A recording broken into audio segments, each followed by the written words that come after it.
Allison, hi, welcome to the show.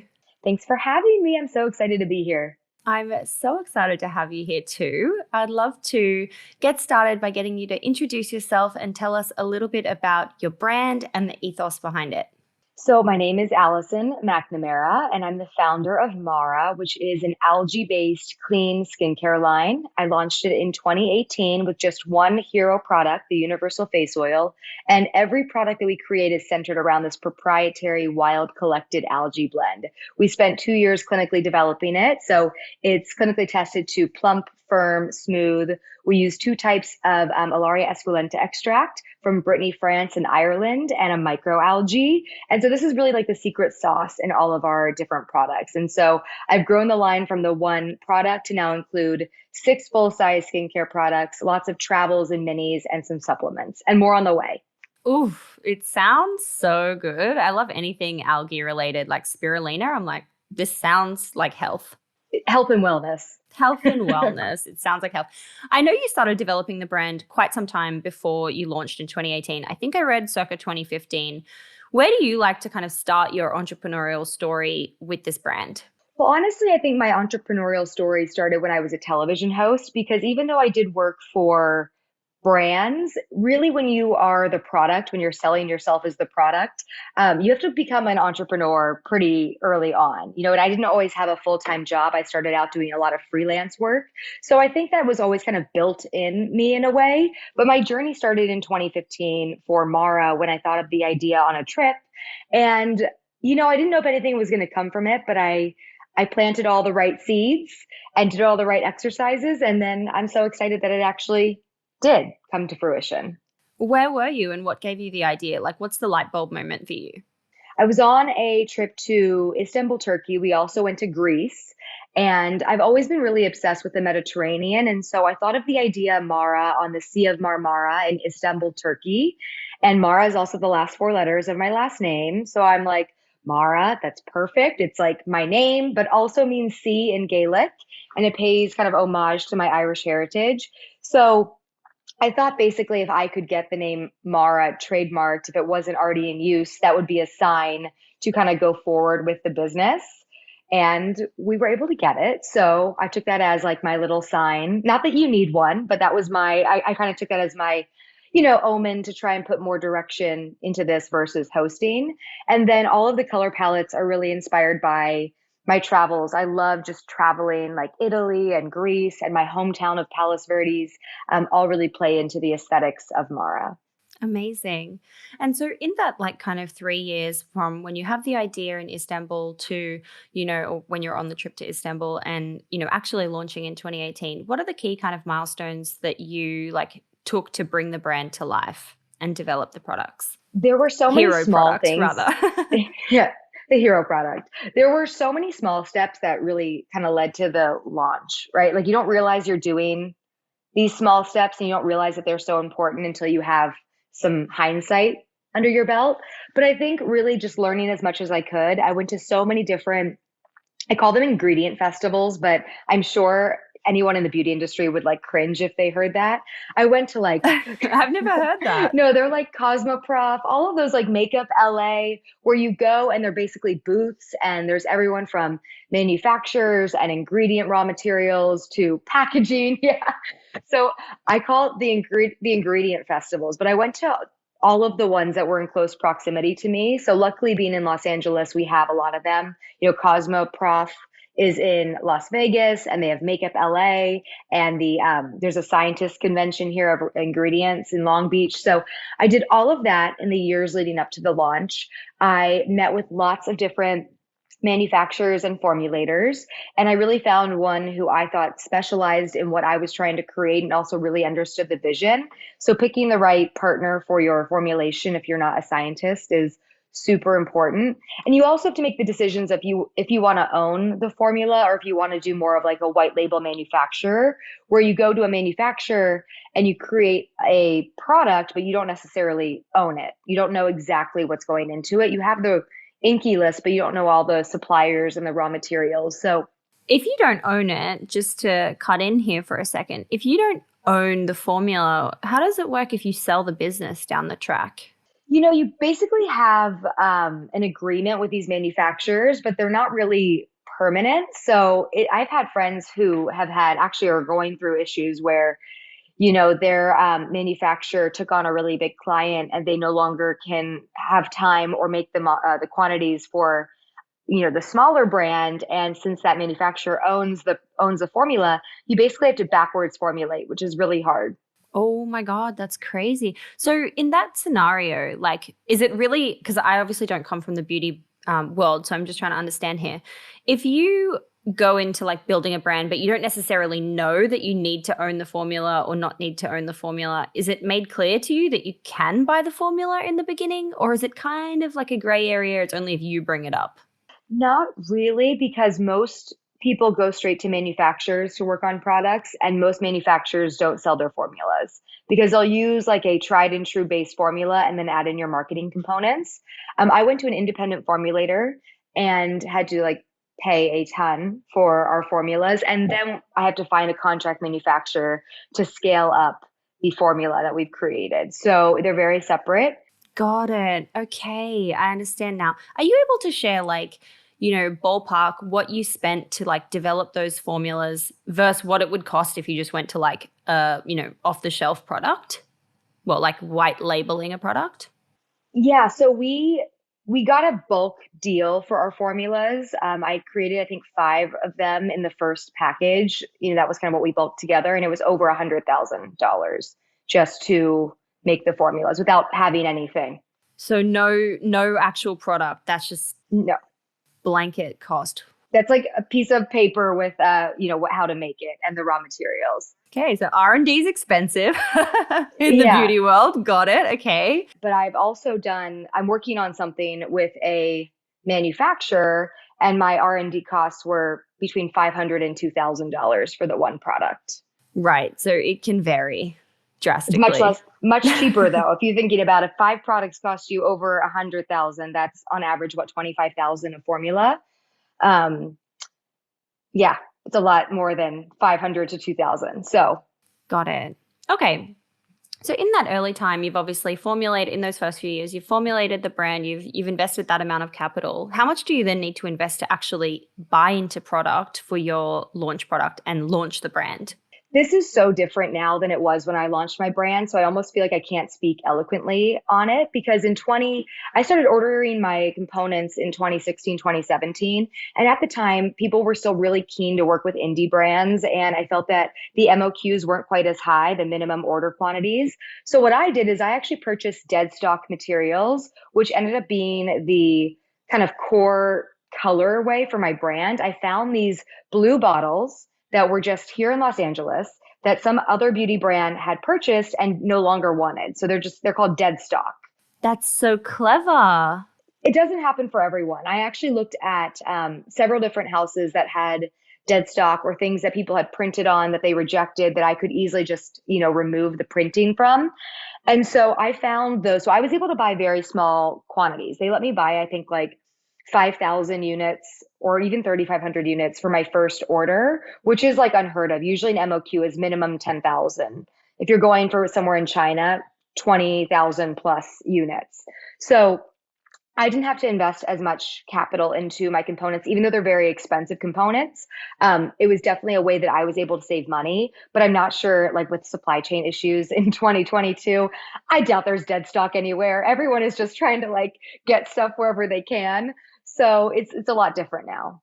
That's so interesting. I've literally never heard of that. When you say like these houses where you would go and find the product, is it like how do people research these? Like how would other people that are like listening being like, "Oh wow, I'd love to see if there's anything out there." What would they do to find those? So you go to those different raw materials, ingredient festivals, if you will, that I mentioned, Cosmoprof, any of the ones like Makeup LA, they have them all around the world. And like there's one in Italy, that's the biggest Cosmoprof, but that's where you can see different suppliers from different parts of the world. And if you want to maybe cut some costs, then maybe you do a Chinese based brand for your glass. But maybe if you want to go a little bit more luxe, you go for like a Taiwan or a Korea glass, and you kind of see the different suppliers there from where they're from. And you can learn a little bit more about their minimum order quantities. We just so happen to be in Los Angeles, and there are a lot of different manufacturers based here. So we're kind of lucky. So I was able to go and physically see things. Mm, I got it. That's so cool. I've never heard of that. Love that. Great tip. I want to talk about, your kind of leading up to the launch and bringing this brand into the world. You obviously come from a beauty background. You've worked for amazing publications. You were a reporter and you had a lot of connections. You have an industry connection, kind of black book, I guess you would say. So you're in this really great position to be able to launch with a lot of coverage. For anyone listening who is like wanting to get PR coverage and kind of doesn't have those connections, what was it about, like, when people were pitching you when you were working in the industry, what stood out for you, or like what would get you excited about a new brand? And what's your kind of, advice to small business owners who are in that position? Your brand has to be beautiful and stand out in a press release, because at the end of the day, if you're a publicist, you're just getting, or if you're an editor, you're getting hit with all these different PR requests every day, these different blasts. And so things that were beautiful always stood out to me when I was getting sent all those blasts, which actually I still get a lot of blasts. And it's funny to see the ones that I open versus the ones that I don't even open. I just delete, because honestly, I'm not in that world anymore either. But I think, having a beautiful brand, having a really strong founder story, having a really strong point of view when it comes to what you're trying to deliver. And I think that Mara's messaging was very clear early on. And we also only had one product. So it was really easy for the customer to understand, or the publicist, or the writer to understand. So it made the whole thing really easy to pitch, because it was one product. It did it all. It was super hydrating. It was in the clean space, which was new and innovative at the time. And so I think that was what really stuck out to people early on. And it was also this new concept of launching less. Back in the day, even in 2018 when I launched, people were still launching full lines, like 7+ products. And I was like, here's one product, and a few other brands in the space also had the same idea. And I think we kind of started this new wave of like a less is more approach to beauty. And do you think when people are sending those, blasts and emails, is it 100% necessary to send, the PR package and the samples to the editor, or is an email going to cut through? I think it's really important to get product in people's hands, because where our product, yes, it looks gorgeous in photos and it reads well on a screen, but I think where it does the most is when you get to see it, feel it, you feel the weightiness of the product, you see the details on the box, and then you get to experience the formulas, and they're amazing. We obviously worked really hard on them. So it's always my goal that even if someone is hesitant about the brand for some reason, as long as I can get it in their hands, I know I can convert them to be a fan. Got it. Let's talk about the launch. How did it go? What did you do? Besides, like, obviously the PR piece, what else was going on in the background to bring this into the world? Literally nothing. I look back and I'm like, wow, that was crazy that we did it that way. So we basically operated the business out of my house, which I'm currently sitting in, and we stored the product down in my guest house. And we actually had the pallet truck, trucks come on pallets, all the product is on one large pallet. We had them roll it down my driveway, which is steep because I live in the Hollywood Hills. And the pallet actually landed on my foot. I didn't break my foot, luckily, but it was like a 3,000-pound Oh my God. pallet. And so that was like the day before the launch. And also, thank God it didn't all break. Oh, I know. It was honestly like, I have PTSD from that day when it arrived. But I guess launch day rolled around. We didn't send out any of the press product until the soft launch day, which was February 19th. So our 4th birthday is coming up in just a few days. But nothing. I literally put press live on the website and was like, okay, I wonder if people are going to come. And they did. We had some sales our first day. We had a good amount of sales our first day. We didn't partner with a retail partner for the launch. So it really was just my reach and my contacts that got the business started. And then, so like, what are those early months like, trying to get the ball rolling, and what's happening? Like, can you fill us in a little bit of, trying to get that traction in those early days? Well, kind of like you mentioned before, I did work in the industry. So I had a lot of great contacts that were really excited to try the product. And a lot of people, even though I didn't always work in the beauty space, I did a lot of fashion and beauty. I was always asked about my skin. I grew up with my family working in skincare. People would always ask me for what I'm using to keep my skin clear and healthy. So people were really intrigued. People that I didn't even think would be intrigued from my, that I had met in passing, big bloggers, huge editors. A lot of people were reaching out about this product. And so was very lucky to get a lot of like buzz early on. And so we launched in February. And then by May, we were at Credo Beauty, which is like it's my favorite store, honestly. It's where I shop for beauty products. They've been the most incredible partner. They believed in the brand so early on, and they were really excited about Mara. And so that was like our first big moment. So within the first 3 months, we were already at, a pretty major distribution in the US. And then after that, we locked in Cult Beauty, which is an international, I'm sure you know it because you're London based, but Cult Beauty is based in London. And that's really big for a US brand to be able to have this international distribution at such an early stage in the business. So they were incredible too. And so it was a busy 6 months. It's gotten busier every single month. So love that for you. When you're talking like tactically about the, stores, like the retailers that you're getting into, how do you approach them and how were you getting stocked into those places? So Credo was word of mouth. I had reached out to the buying person at the time through a generic email that I had found, but I believe we were seen by the buyer on a big makeup artist Instagram, and she had shared it. And they didn't respond to my pitch email, but I got a separate email being like, we saw you on so-and-so's Instagram. We'd love to call in the product. And so that was really big for us there. And then Cult Beauty, I got introduced to the buying director through a friend. And so that was how I kind of got my edge in there. So again, it's kind of like it really is networking and who you know.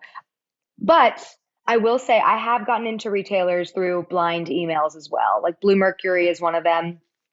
Repeatedly emailed them for a long time. And we launched with them in like how many I want to emails? say I'm not overly annoying. Like I'll send one and then I'll wait like 3 or 4 months. I only send when I have updates.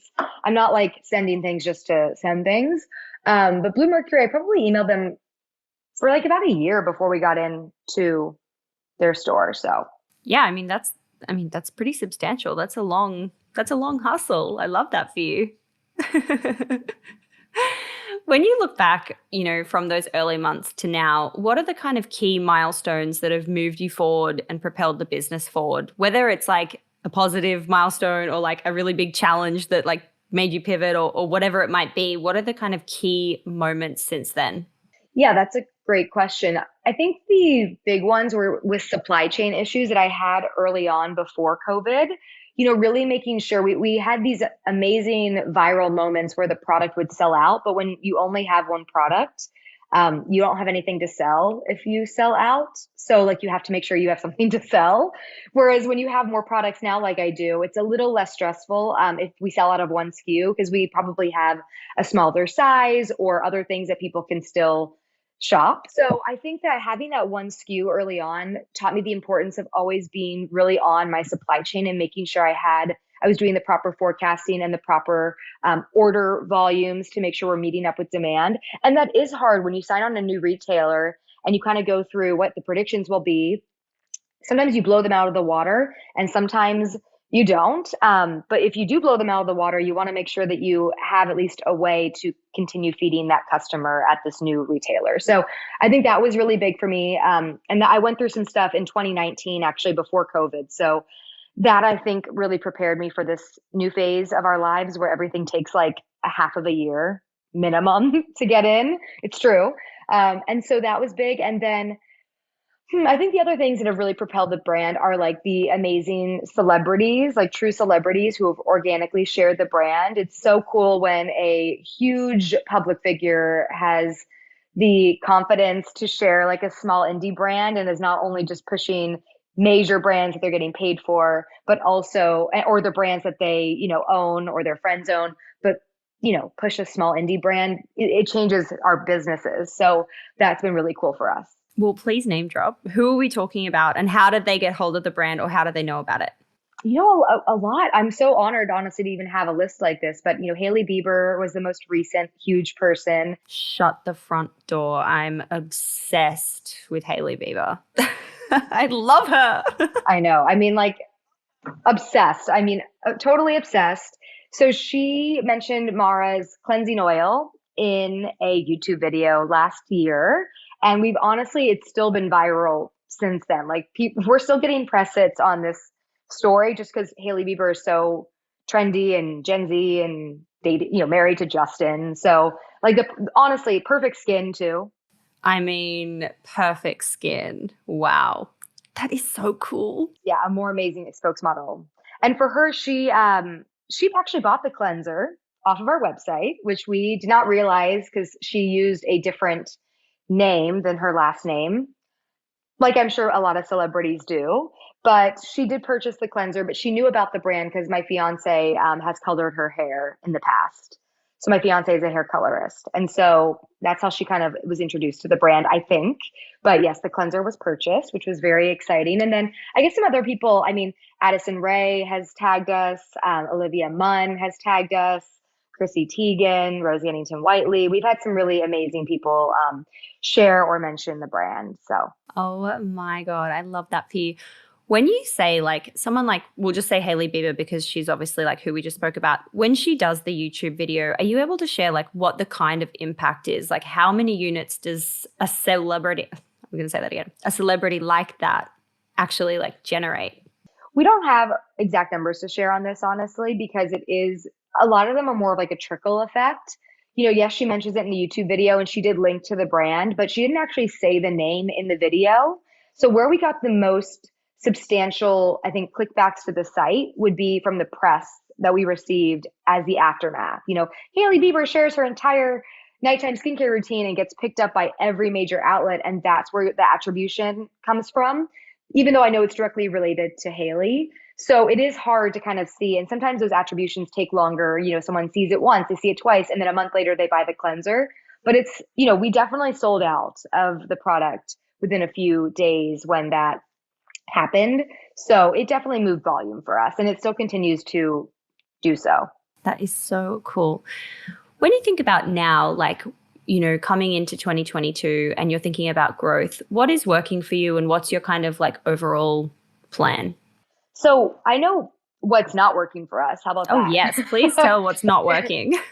We have had, and I'm sure lots of brands, if they're listening, will have the same thing. We've had a really hard time with our digital marketing since the iOS update last June.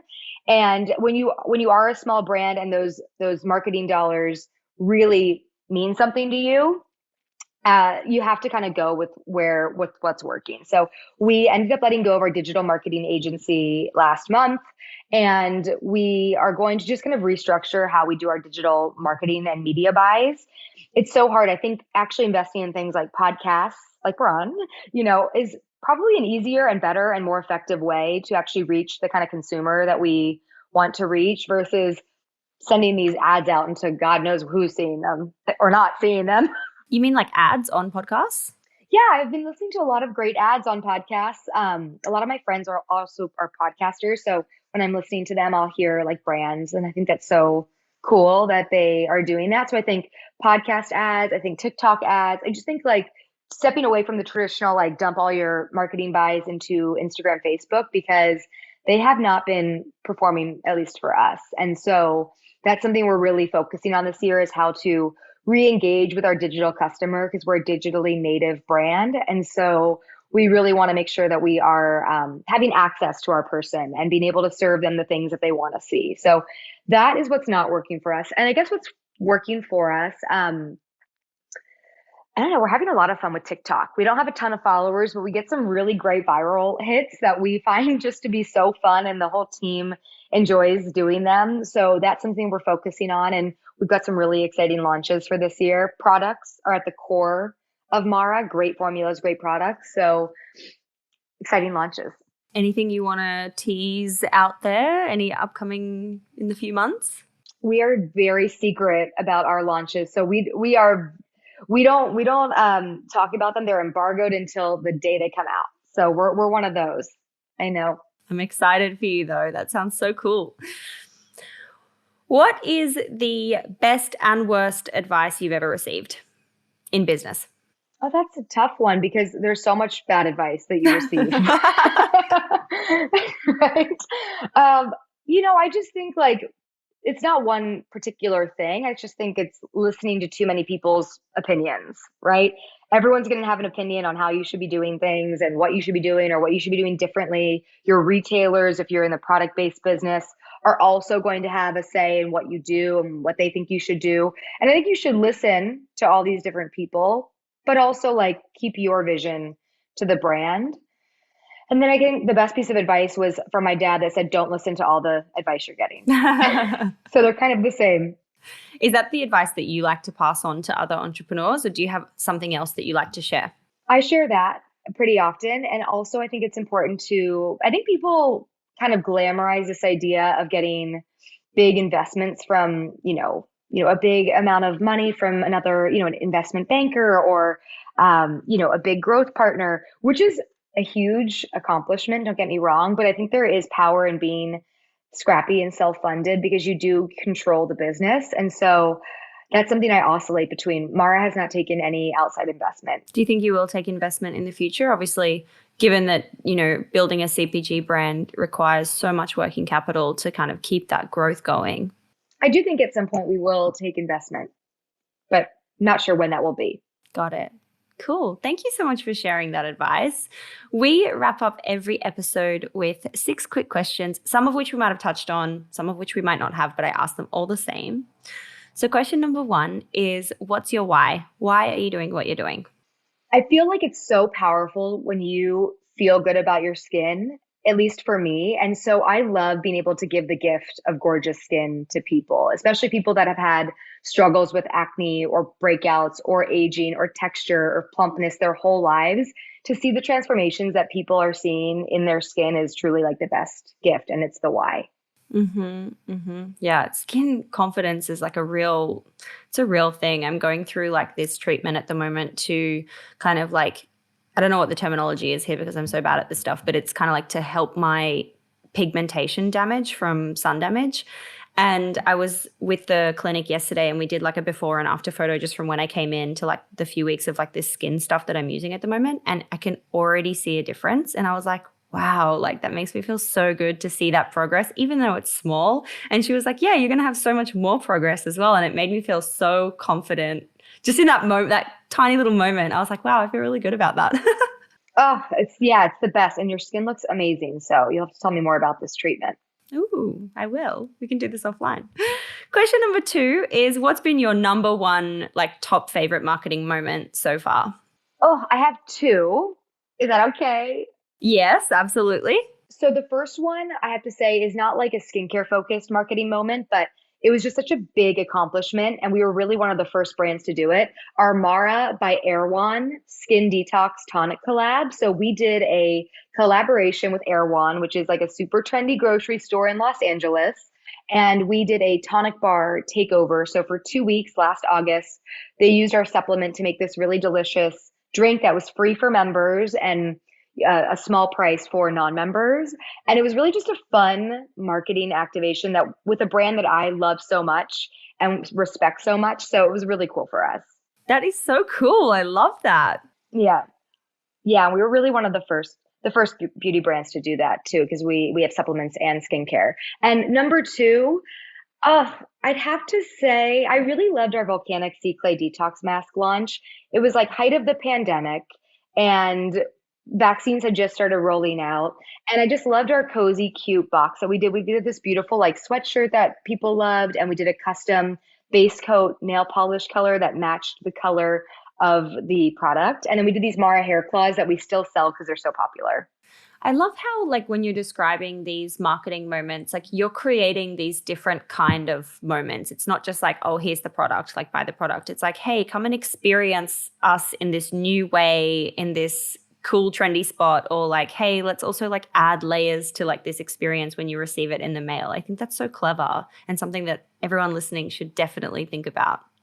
It's hard. Sometimes products lend themselves so easily to something like that. Like the mask was like a home run. We had so much fun putting that kit together, but then other products are a little more challenging. So you kind of have to just lean into the ones that you can make really fun. And then if you can't make it fun, don't reach, you know?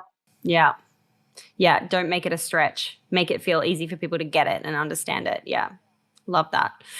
Question number 3 is, what's your go-to business resource when it comes to a book, a podcast, or a newsletter?